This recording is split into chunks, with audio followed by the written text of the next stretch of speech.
Hola! Welcome back to my channel.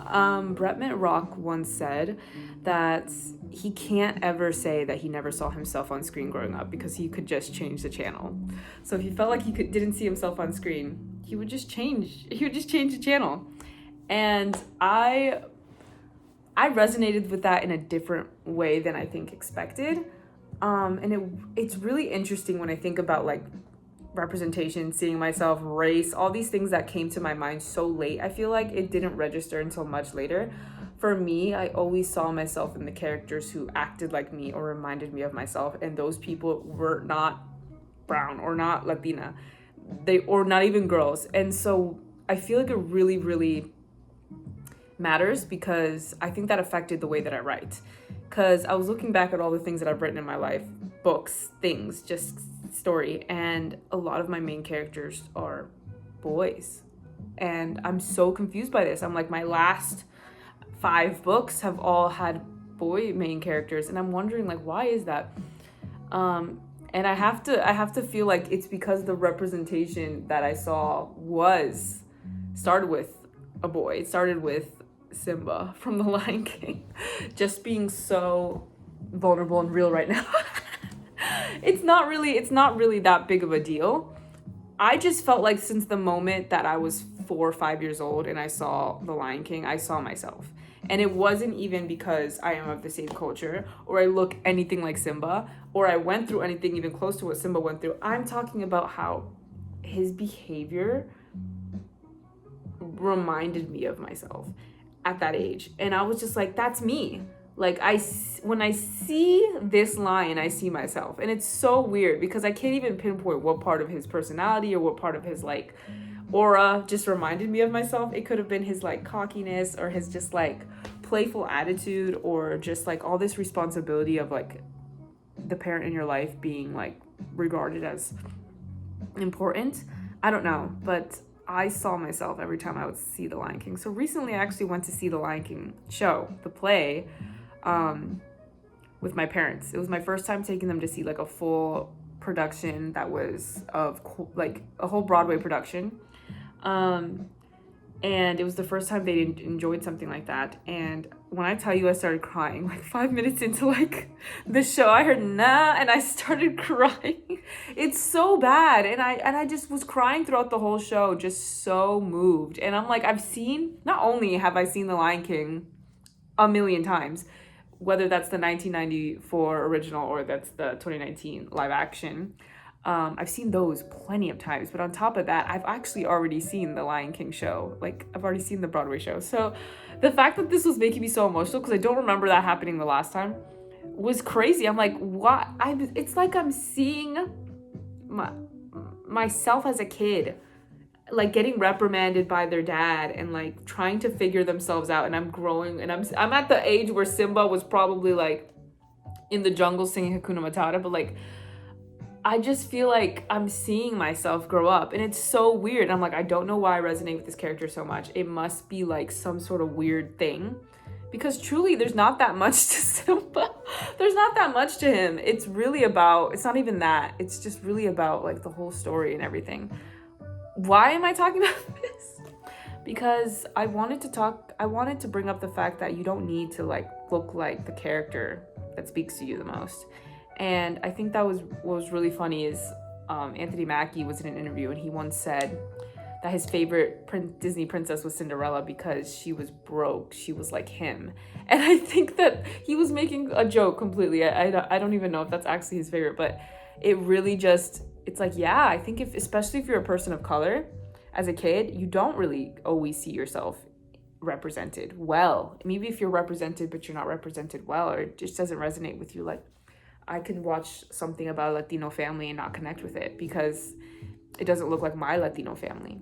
And there aren't that many options to go around as far as seeing it on TV. So when I would look on TV, I didn't really see myself in the Russo family or, let's think, or in, I don't know. You see, we're limited here, but like, or the George Lopez family. I didn't see myself there represented. I just felt like I was watching another family, like another American family. And that was really there's a beauty there as well to like the fact that, you know, it just kind of looked like we were all just American families.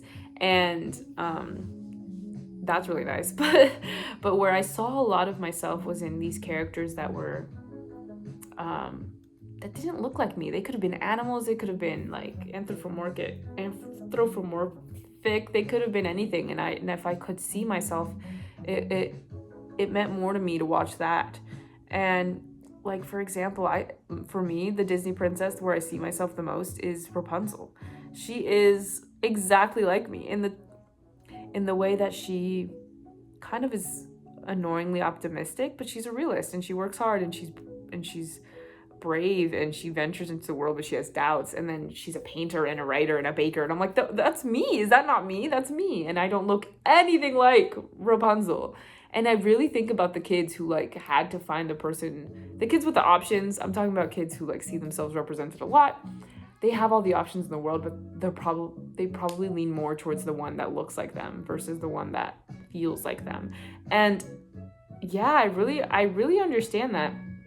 I understand it both ways, and truthfully, it doesn't affect anything. It doesn't matter. But I want to talk about why diverse characters and stories really mean something to a kid and really mean something to you as an adult, because it feels like a mirror. When you find a character that reminds you of yourself, it feels like, and you don't really know why either, because as a kid, there's no way at 5 years old I was like, this is why I feel so alike with this guy. We're both so outspoken.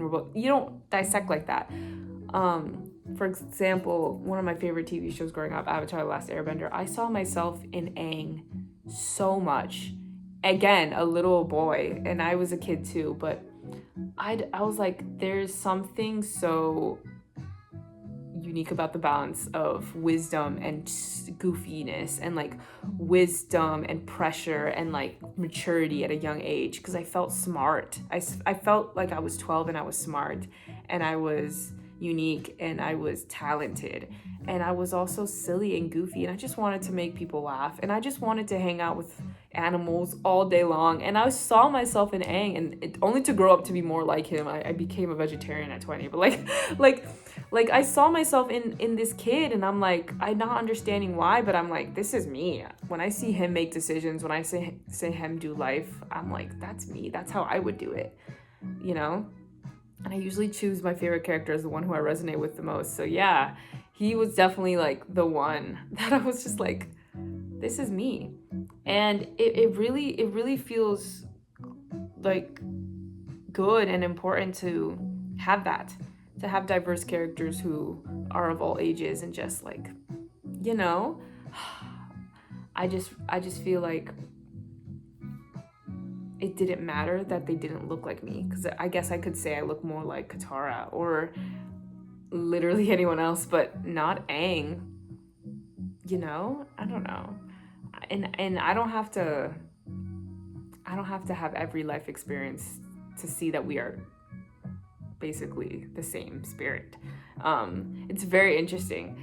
It's so beautiful that characters can do that, and characters can like pull you and walk with you, and by the time you get to the age that they are, or by the time you pass the age and you look back and you're like, that's me.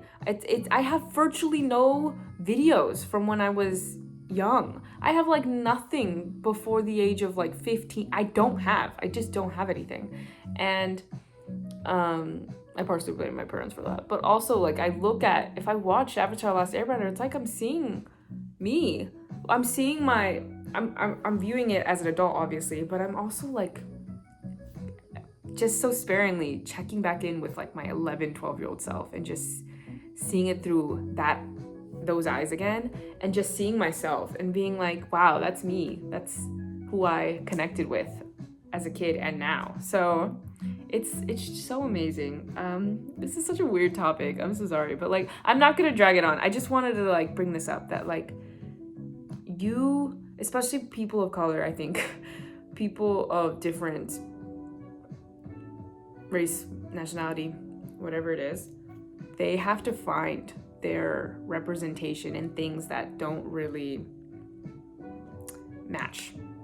And when things try to match, when you do have things that are out here trying to fill that representation, that doesn't that doesn't encompass everything. There isn't a million options, you know?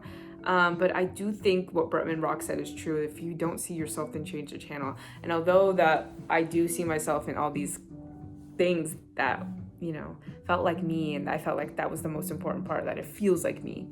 Although I saw that, although I had that, I still changed the channel. I watched Televisa Niños, and I watched My Miguel, you know, about a Latino family.